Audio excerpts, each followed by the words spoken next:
नमस्कार. आज आपण एका अशा मोठ्या आर्थिक संघर्षाबद्दल बोलणार आहोत, जो जगातील दोन सर्वात मोठ्या लोकशाही देशांमध्ये सुरू आहे. ही कहाणी आहे अमेरिका आणि भारत यांच्यातील कृषी व्यापार युद्धाची, जी केवळ व्यापाराबद्दल नाही, तर स्वाभिमान आणि अस्तित्वाची लढाई आहे. चला तर मग, या मोठ्या प्रश्नाच्या मुळाशी जाऊया.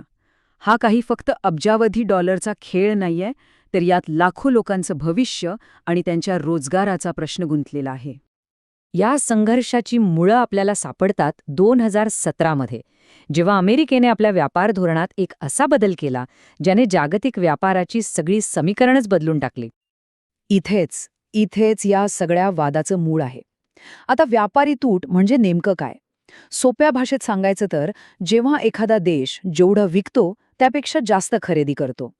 अमेरिकेने या तुटीकडे फक्त एक आकडा म्हणून बघितलं नाही, तर ते म्हणाले की हे तर देशाचं थेट नुकसान आहे, आणि याच विचारसरणीतून या मोठ्या वादाची ठिणगी पडली. आणि मग याच विचाराने अमेरिकेने आपल्या सर्वात मोठ्या व्यापारी भागीदारावर म्हणजे चीनवर आपलं लक्ष केंद्रित केलं.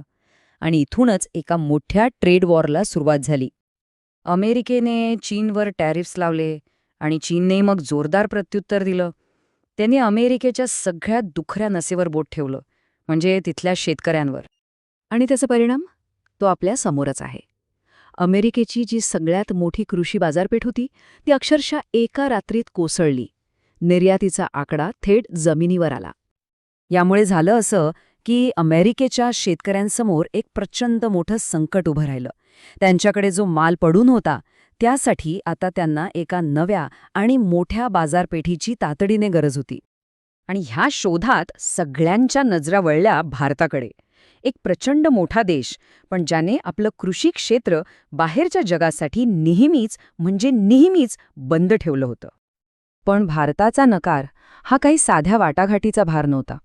ही एक अगदी ठाम भूमिका होती, ज्याची मुळं इतिहासाच्या काही कटू आठवणींमध्ये आणि देशाच्या आर्थिक वास्तवात खोलवर रुजलेली होती. भारताची ही भूमिका समजून घेण्यासाठी आपल्याला इतिहासात थोडंसं मागे जावं लागेल. 1960च्या दशकात त्या काळात एक अशी घटना घडली ज्याने भारताला कायमचा एक धडा शिकवला. अमेरिकेने तेव्हा भारताला जो गहू पाठवला होता ना, तो इतक्या वाईट दर्जाचा होता की त्याला पिग फीड म्हणजे फक्त डुकरांच्या खाण्यालायक असं म्हटलं जायचं. आणि इतकंच नाही, तर ऐन युद्धाच्या काळात याच अन्न मदतीचा वापर करून भारतावर राजकीय दबाव आणण्याचा प्रयत्न केला गेला. या कटू अनुभवाने भारताच्या मनात एक खोलवर जखम केली, आणि तेव्हापासून अन्न सुरक्षा हीच राष्ट्रीय सुरक्षा हे भारताच्या धोरणाचं मुख्य सूत्र बनलं. म्हणजे फक्त इतिहासातला अविश्वास एवढाच मुद्दा नाहीये. आजच्या काळात जरी भारताने आपली बाजारपेठ उघडली, तर त्याचे गंभीर परिणाम देशाच्या अर्थव्यवस्थेवर आणि संस्कृतीवर होऊ शकतात. भारताला मिळालेला दुसरा मोठा धडा म्हणजे GMO पिकं. बीटी कापसामुळे उत्पादन तर नक्कीच वाढलं, पण झालं असं की शेतकऱ्यांना महागड्या बियाण्यांसाठी आणि रसायनांसाठी परदेशी कंपन्यांवर अवलंबून राहावं लागलं. बियाण्यांवरचं त्यांचं स्वातंत्र्यच संपलं. आणि हेच अवलंबित्वाचं चक्र भारत आपल्या अन्न पिकांसोबत पुन्हा होऊ देऊ इच्छित नाही. आता हा आर्थिक धोका बघा. अमेरिकेत शेतकऱ्यांना प्रचंड सरकारी सबसिडी मिळते, त्यामुळे तिथला मका भारतातल्या किमान आधारभूत किमतीपेक्षा म्हणजे MSP पेक्षा खूपच स्वस्तात विकला जाऊ शकतो. आता विचार करा, जर ही इतकी स्वस्त पिकं भारतात आली, तर ती स्थानिक बाजारपेठ पूर्णपणे काबीज करतील आणि कोट्यावधी भारतीय शेतकऱ्यांना अक्षरशः देशोधडीला लावतील. आणि दुग्ध व्यवसायाचा मुद्दा तर हा केवळ अर्थव्यवस्थेचा प्रश्न नाहीच, तो थेट भारताच्या संस्कृती आणि धार्मिक भावनांशी जोडलेला आहे. अमेरिकेत गुरांना रक्तापासून बनवलेलं मांसाहारी खाद्य दिलं जातं, जे भारतातल्या धार्मिक आणि सांस्कृतिक मूल्यांच्या पूर्णपणे विरोधात आहे. त्यामुळे हा बाजार उघडण्याचा प्रश्नच येत नाही. हे लक्षात घेणं खूप महत्त्वाचं आहे की हा काही छोट्या मोठ्या गटाचा किंवा उद्योगाचा प्रश्न नाही. ह्याचा थेट परिणाम भारताच्या जवळपास निम्म्या लोकसंख्येवर होतो, ज्यांचं संपूर्ण आयुष्य शेतीवर अवलंबून आहे.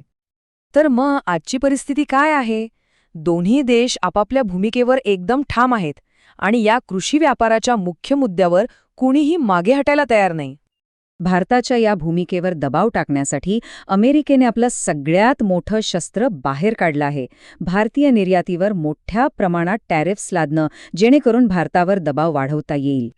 पण इतका आर्थिक दबाव येऊनही भारताने आपल्या शेतीभोवती जी अभेद्य भिंत उभी केली आहे ती अजूनही तशीच आहे. यामुळे झालंय असं की दोन्ही देशांमध्ये एक मोठी कोंडी निर्माण झाली आहे.